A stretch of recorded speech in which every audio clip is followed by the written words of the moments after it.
Bismillahirrahmanirrahim. In the name of God, the most merciful, the most beneficent. Good afternoon, bonjour, assalamu alaikum, bakhair raghdai. Mr. Prime Minister, Madam Trudeau, Sophie, Mr. Speaker, members of the House, members of the Senate, distinguished guests, my parents, Ziauddin and Torpikai,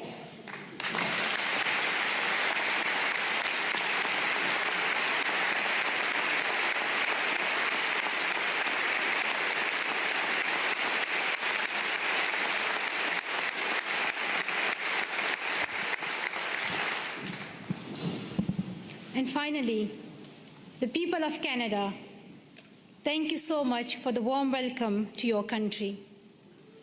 This is my first trip to Canada, but not my first attempt. On the 22nd of October 2014, my father and I landed at the Toronto airport, excited for our first visit to your wonderful country. Soon we learned that a man had attacked Parliament Hill, killing a Canadian soldier, wounding others, and threatening leaders and civil servants in the building where I stand today. Canadian security officials and professionals advised us to reschedule. With sorrow in our hearts, we headed back to England, promising to return to Canada one day. The man who attacked Parliament Hill called himself a Muslim, but he did not share my faith. He did not share the faith of 1.5 billion Muslims living in peace around the world.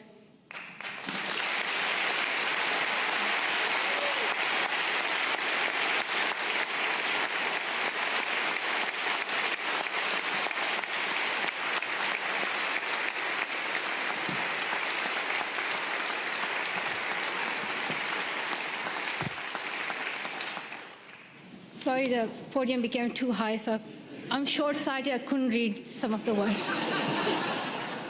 So now I can read my speech.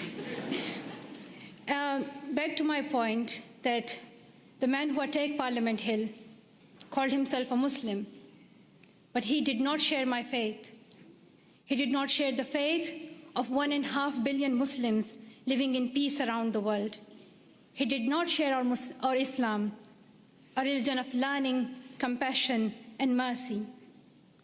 I am a Muslim, and I believe that if you pick up a gun in the name of Islam and kill an innocent person, you are not Muslim anymore. You and the person who attacked Parliament Hill and all these terrorists do not share my faith. Instead,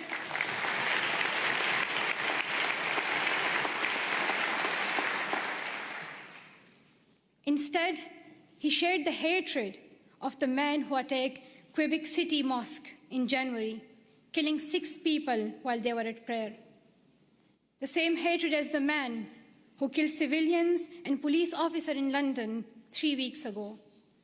The same hatred as the men who killed 132 school children in Pakistan Army Public School in Peshawar. The same hatred as the man who shot me and my 2 school friends. These men have tried to divide us and destroy our democracies, our freedom of religion, our right to go to school. But we and you refuse to be divided. Canadians, wherever you are born, however you worship, stand together. And nothing proves this more than your commitment to refugees. Around the world, we have heard about Canada's heroes. We heard about the members of the First United Church here in Ottawa who sponsored newlyweds Amina and Abraham. A few months later, the family had their first child, a little girl named Maria.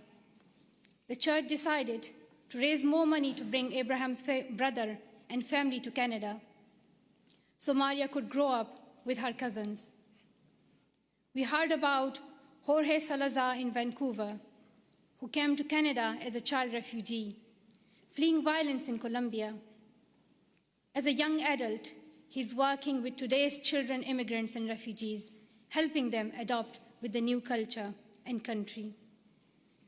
And I'm very proud to announce that Farah Muhammad, a refugee who fled Uganda and came to Canada as a child, is Malala Fund's new CEO, a Canadian who will now lead the fight for girls' education around the world.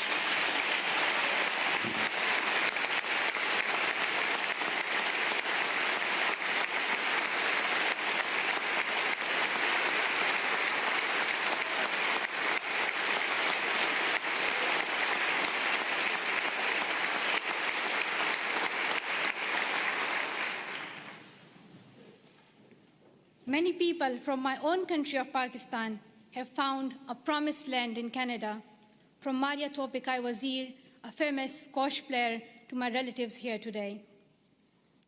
Like the refugees in Canada and all around the world, I have seen fear and experienced times when I did not know if I was safe or not. I remember how my mom used to put a ladder at the back of our house so that if anything happened, we could escape. I still remember that I would read a Quranic verse, Ayatul Kursi, every night to protect our family and as many people as I could. I felt fear when I went to school, thinking that someone would stop me and harm me. I would hide my books under my scarf. The sound of bombs would wake me up at night. Every morning I would hear the news that more innocent people have been killed. I saw men with big guns in the streets. There's more peace now in my home of Swat Valley, Pakistan. But families like mine, from Palestine to Venezuela, Somalia to Myanmar, Iraq to Congo, are forced to flee their homes because of violence.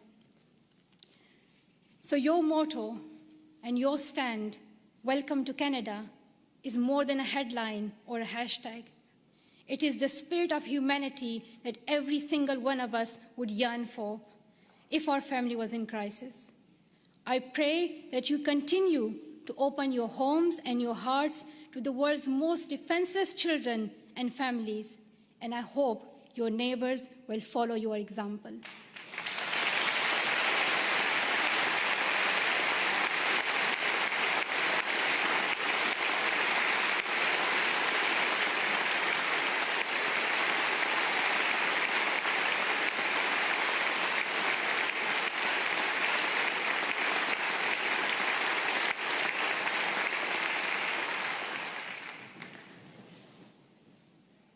I'm humbled to accept honorary citizenship of your country. While I will always be a proud Pashtun and a proud citizen of Pakistan, I'm grateful to be an honorary member of your nation of heroes, though I still require a visa. But that's another discussion.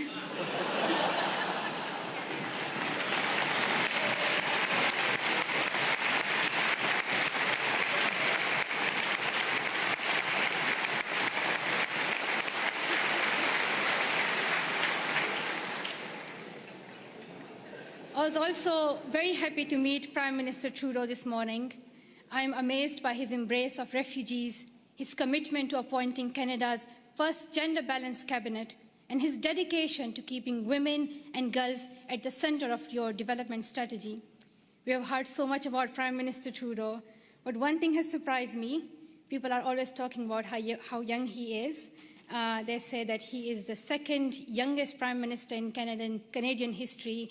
He does yoga, he has tattoos, and a lot more. And while I was coming here, everyone was telling me, like, shake Prime Minister's hand and, like, let us know how he looks in reality. And people were just so excited about meeting Trudeau. I don't think anyone cared about the Canadian honorary citizenship. While it may be true that Prime Minister Trudeau is young and he is young head of government, I would like to tell something to the children of Canada, that you don't have to be as old as the very young Prime Minister Trudeau to be a leader.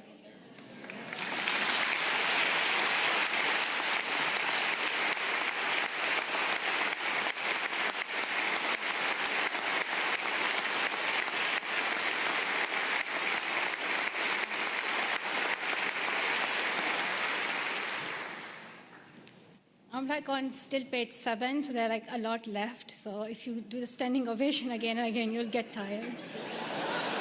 Just to let you know, there's a lot left. But I want to share my story that I want to tell the children of Canada that when I was little, I used to wait to be an adult to lead. But I have learned that even a child's voice can be heard across the world. And to the young women of Canada, I want to say, let's step forward, raise your voices, and the next time I visit, I hope to see more of you filling these seats.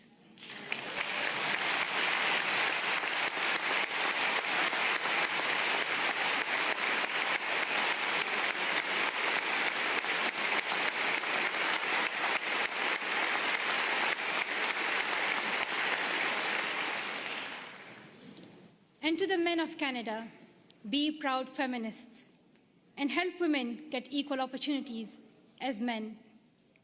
And to the leaders of Canada today in this room, though you may have different politics and policies and priorities, I know each one of you is trying to respond to some of our world's most pressing problems.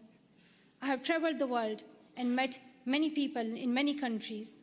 I have first-hand experience and I've seen many problems that we are facing today: war, economic instability, climate change, and health crises. And I can tell you that the answer is girls. Secondary education can transform communities, countries, and our world. And here's what the statistics say. I'm saying it for those who still don't accept education as important.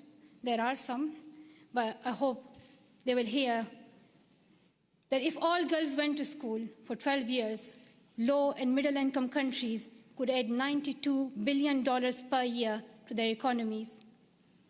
Educated girls are less likely to marry young and contract HIV, and more likely to have healthy and educated children. The Brookings Institution called secondary education for girls as the most cost-effective and best investment against climate change. When a country gives all its children secondary education, they cut their risk of war in half.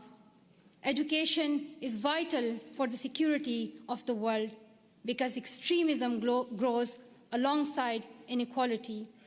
In places where people feel they have no opportunity, no voice, no hope.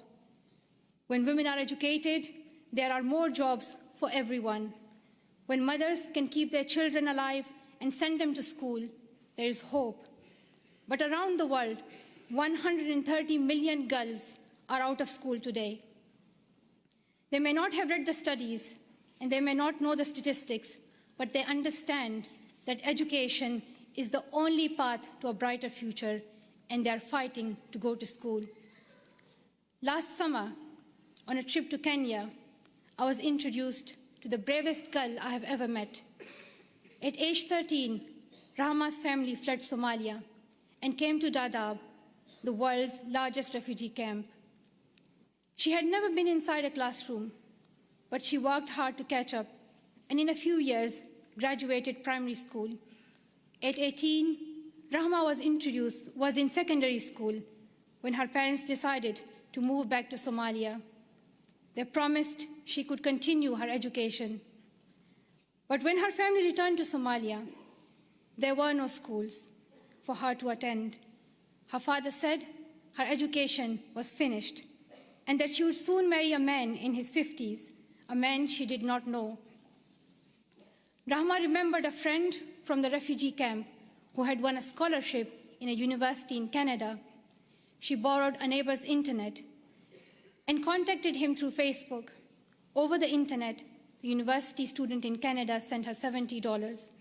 At night, Rahma snuck out of her house, bought a bus ticket, and set out on an 8-day-long trip back to the refugee camp, the only place she knew she could go to school. Through the Sustainable Development Goals, our nations promised every girl she would go to school for 12 years. We promised that donor countries and developing countries would work together to make this dream a reality for the poorest girls in the world. I know that politicians cannot keep every promise they make, but this is the one you must honor. World leaders can no longer expect girls like Rahma to fight this battle alone. We can gain peace, grow economies, improve our public health and the air we breathe, or we can lose another generation of girls. I stand with girls as someone who knows what it is like to flee your home and wonder if you will ever be able to go back to school. I stand with girls as someone who knows how it feels to have the right of education taken away and your dreams threatened. I know where I stand. If you stand with me, I ask you to seize every opportunity for girls' education over the next year. Dear Canada, I'm asking you to lead once again. First, make girls' education a central theme of your G7 presidency next year. Second, use your influence to fill the global education funding gap. You raised billions of dollars and saved lives when you hosted the Global Funds replenishment in Montreal last year. Show the same leadership for education. Host the upcoming replenishment of Global Partnership for Education. Bring world leaders together and raise new funding for girls to go to school. If Canada leads, I know the world will follow. Finally, prioritize 12 years of education and schooling for refugees. Today, only a quarter of refugee children can get secondary education. We should not ask children who flee their homes to also give up their dreams. And we must recognize that young refugees are future leaders on whom we all depend for peace. The world needs leadership. The world needs leadership based on serving humanity, not based on how many weapons you have. Canada can take that lead. Our world has many problems, but we don't need to look far for the solution. We already have one. She is living in a refugee camp in Jordan. She is walking 5 kilometers to school in Guatemala. She is sewing footballs to pay enrollment fees in India. She is every one of the girls out of school around the world today. We know what to do, but we must look inside ourselves for the will to keep our promises.